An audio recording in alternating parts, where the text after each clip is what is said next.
தாவேகா முதன்மை செய்தி தொடர்பாளர் வைகை செல்வன் அவர்கள் இணைஞ்சிருக்காங்க. சார் வணக்கம் சார். சார், தொகுதி மறுவரை தொடர்பான அனைத்து கட்சி கூட்டத்தை திமுக, பாமக, தேமுதிக, மக்கள் நீதி மய்யம் புறக்கணிச்சிருக்காங்க. திமுக எம்பி கனிமொழி முந்தைய நிலைப்பாட்டில் எந்த மாற்றமும் இல்லை அப்படின்றத பதிவு பண்ணியிருக்காங்க. இது மக்களை திசை திருப்பும் செயலாக பார்க்கிறோம் அப்படின்றத சொல்லியிருக்காங்க. இதை நீங்க எப்படி பாக்குறீங்க சார்? வணக்கம். அதாவது கூட்டணி கட்சிகள் என்று வருகிற போது இந்த அந்த கட்சிகளுடைய கருத்துக்களை வெளிப்படுத்துகிற விதமாக அமைந்திருக்க வேண்டும். அதுதான் ஒரு நல்ல ஜனநாயகத்துக்கு அழகு. அவற்றிலிருந்து முரணாக ஒவ்வொரு கட்சிகளும் ஒவ்வொரு கருத்துக்களை வெளிப்படுத்தி கொண்டிருப்பது தொடர்ந்து அரசியல் செய்வதற்கு பயன்படுமே தவிர ஆக்கப்பூர்வமான சிந்தனைக்கு பயன்படாது.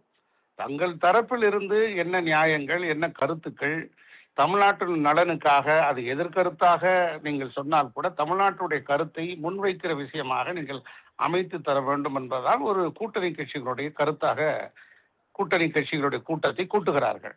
அதை புறக்கணிப்பது என்பது ஒரு நல்ல அழகல்ல, ஒரு நல்ல ஒரு மரபல்ல, ஒரு ஜனநாயகத்துக்கு ஒரு மாற்றத்தை ஏற்படுத்த முடியாது.